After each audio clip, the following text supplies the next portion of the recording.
Hello hello hello, मेरा नाम है आनंद वर्मा और आपका मेडिकल काउंसलिंग सेंटर में स्वागत है। तो आज स्पेशल वीडियो होने वाला है एससी और एसटी कैटेगरी के दोस्तों से, पेरेंट्स से एंड गार्जियन से। आपसे बात की जाएगी कि आगे फ्यूचर आपका जो है स्कोप क्या रहेगा, यानी सेकेंड राउंड में अगर आपका अलॉटमेंट नहीं हुआ है देन आपको किन किन बातों का ध्यान रखना है। अगर आप ऑल इंडिया से या स्टेट से कहीं से भी काउंसलिंग करना चाहते हैं, स्पेशली मैं इस वीडियो में मैं ऑल इंडिया की बात करूंगा क्योंकि स्टेट में ऑलमोस्ट आपकी सीट खत्म है। थर्ड राउंड में अगर आपको सेकेंड राउंड तक कॉलेज नहीं मिला है देन थर्ड राउंड में आपको कॉलेज मिलने की पॉसिबिलिटीज अपने स्टेट से ऑलमोस्ट ना के बराबर है, क्योंकि सीट नहीं आने वाली थर्ड राउंड में बहुत ज़्यादा। ठीक है, और अगर गवर्नमेंट मेडिकल कॉलेज बढ़े या प्राइवेट मेडिकल कॉलेज बढ़े तब थोड़ा सा फर्क आ सकता है। ठीक है, आ जाओ बात करते हैं बढ़िया से डिटेल से। तो सबसे पहले बात करते हैं एमसीसी सेकेंड राउंड की मैंने कट ऑफ कितनी बताई थी और कितनी गई थी। लगभग 10 या 12 दिन पुराना वीडियो होगा और एमसीसी प्लेलिस्ट बनी हुई है, उसमें जाके आप प्रूफ देख सकते हैं। सबसे पहले बात करते हैं कि एससी कैटेगरी की।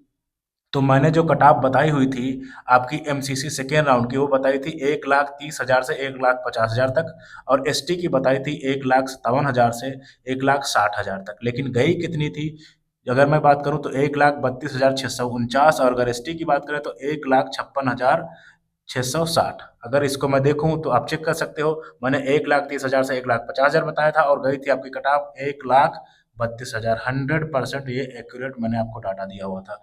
अगर एसटी की बात करें तो 1,57,000 से 60,000 बनाया मैंने बताया था, और ये आपकी 1,56 के आसपास, यानी इसी की जो है नीचे आपकी आ गई है। ठीक है, तो ये आपका डाटा एकदम सही दिया हुआ है।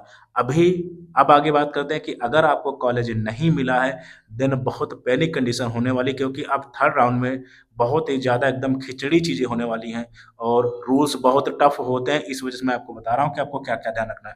देखो, अभी भी आपको कॉलेज नहीं मिला है ऑल इंडिया से या स्टेट से, देन आपको क्या करना है, आपको ऑल इंडिया और स्टेट दोनों से अभी भी काउंसलिंग करानी है। एक जगह से काउंसलिंग नहीं करानी है।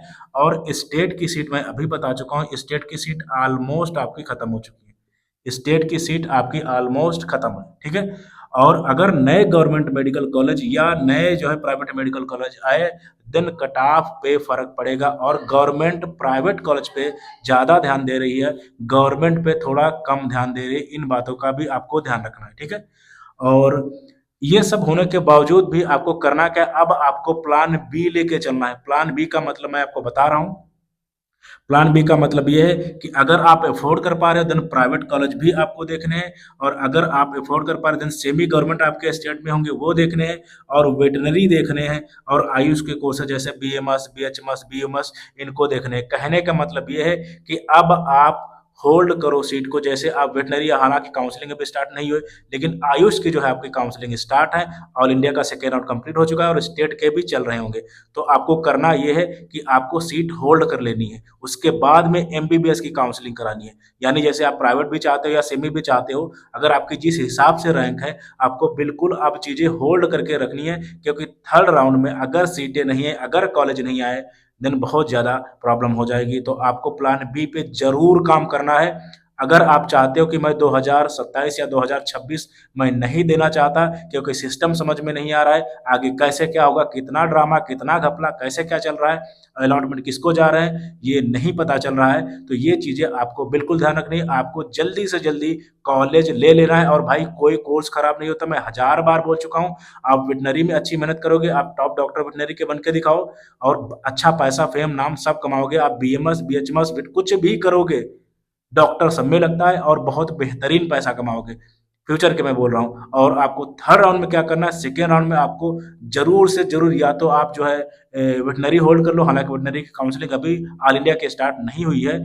स्टेट की अगर मैं बात करूं तो अभी वहां की कहीं कहीं की जो है काउंसलिंग स्टार्ट हो चुकी है। आप ऐसा करो कि आप आयुष के कोर्स होल्ड कर लो, जैसे आप बीएमएस ले लो, बीएचएमएस ले लो, और जो है इनको लेके तब आप जो है एमबीबीएस की काउंसलिंग कराओ। हाँ, इसमें इन चीज़ों का ध्यान ज़रूर रखना है कि बॉन्ड सिस्टम, क्योंकि कुछ कॉलेज आयुष के ऐसे भी हैं जो बॉन्ड सिस्टम रखते हैं, यानी कि हो सकता है 50,000 रुपये आपको एक्स्ट्रा देना पड़े, या हो सकता है कुछ और सिस्टम हो। तो इन चीज़ों को ध्यान रख के आपको चॉइस फिलिंग करनी है। और अगर आपका टारगेट केवल एमबीबीएस है, देन आप काउंसलिंग तक पार्टिसिपेट करते रहो। अगर चीज़ें होती हैं तो होती हैं, और नहीं होती हैं देन आप कोचिंग में एडमिशन ले सकते हो या दोबारा तैयारी कर सकते हो। ठीक है, ये चीज़ें हैं। तो मैं आपको सलाह यही दूंगा कि आप सीट होल्ड करो। ठीक है। और अब बात करते हैं कि कट ऑफ मैं क्यों नहीं बता रहा हूँ। कट ऑफ इस वजह से नहीं बता रहा हूँ क्योंकि सीट मैट्रिक्स अभी नहीं आई है। सीट मैट्रिक्स आएगी तभी चीजें भाई पता चल पाएंगी, कहाँ कितनी कैसे क्या सीट आई हैं थर्ड राउंड की। तो अगर आपको काउंसलिंग करानी है भाई, जो कि मैं आपको बता रहा हूँ, काउंसलिंग अगर आपको करानी हो तो 9554735501 पे आपको व्हाट्सअप करना है। और बेसिक प्लान जो है गवर्नमेंट कॉलेज के, जो गवर्नमेंट जो प्लान है, जो बेसिक मैं बात कर रहा हूँ वो गवर्नमेंट कॉलेज के लिए है। अभी आपको सारी अगर काउंसलिंग चाहिए, जैसे आपके नंबर कम है, जैसे भी गवर्नमेंट प्राइवेट सेमी गवर्नमेंट, सारी काउंसलिंग जो आएंगी वो हमारे प्रीमियम और एडवांस प्रोग्राम में आएंगी, जो कि बेसिक प्रोग्राम से महंगे चीज़ें हैं, क्योंकि इसमें मुझे सारा कुछ आपको लिए देखना पड़ेगा। जैसे आपको जो है गवर्नमेंट एमबीबीएस नहीं मिला तो प्राइवेट के लिए जाएंगे अगर आप अफोर्ड कर पा रहे हो, और अगर आप अफोर्ड नहीं कर पा रहे हो सेमी के लिए जाएंगे, सेमी नहीं कर पा रहे हो देन हम आयुष के लिए जाएंगे। कहने का मतलब आपको लास्ट तक कॉलेज जरूर मिलेगा। और चीज़ें अगर आप अपने आप कर पा रहे हो देन अपने आप करो, लेकिन चीज़ें होल्ड करके रखो। ये जरूर ध्यान रखना कि कोई भी कॉलेज मत ले लेना, अदरवाइज बॉन्ड में ही कोई कोई ऐसे हैं जिनके 2-2 4-4 लाख रुपए बॉन्ड हैं। ये चीज़ का आपको ध्यान रखना है। यानी आप आयुष ले लोगे तो वहां से छोड़ भी नहीं सकते, अगर छोड़ोगे तो बहुत अच्छा खासा पैसा देना पड़ेगा। तो इन चीज़ों का आपको बहुत ज़्यादा ध्यान रखना है।